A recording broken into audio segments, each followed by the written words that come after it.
Coming off Civil War's success, Alex Garland partners with Mendoza on Warfare for a tense 90 minutes of hell based on the memories of veterans from a 2006 mission in Iraq. Mendoza takes his own experience as a veteran and the combined memory of the men who fought with him to craft the story. Unfolding in real time, Warfare doesn't give us or the characters more than a few seconds to breathe.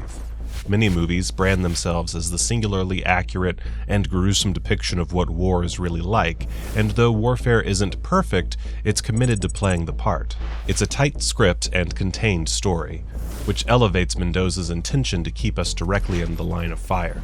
It does a good job of almost tricking you at first, beginning with the long, slow hours of waiting that define modern military action. This gives us a chance to see the group's dynamic and suss out the tiny details Warfare provides about these young men in between the military jargon they're throwing around. When we meet them, they're a decently oiled machine, but they're never emotionless.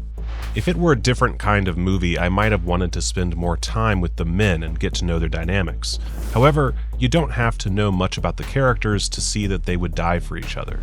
Even when they're making the hard choices and the stakes of their decisions are literally life and death, you can see their humanity.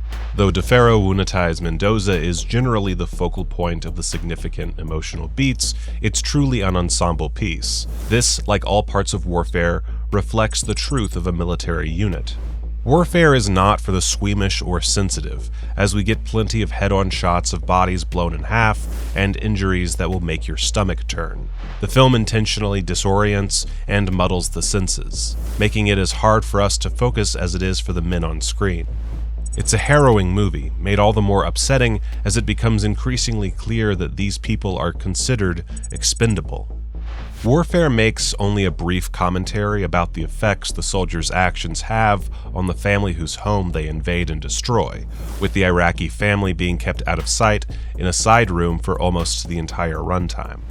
Neither Mendoza nor Garland can speak to the horror and brutality faced by the civilians, with the filmmakers intending to make a movie about the soldiers.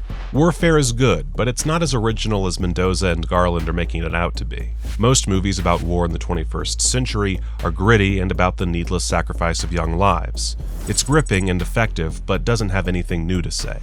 However, I don't think it necessarily needs to alter our perspectives with a never-before-seen take on war. Mendoza wants to grapple with what he's seen, and the few short moments that changed a group of people's lives forever. If warfare is how he chooses to exercise these feelings, who are we to deny him?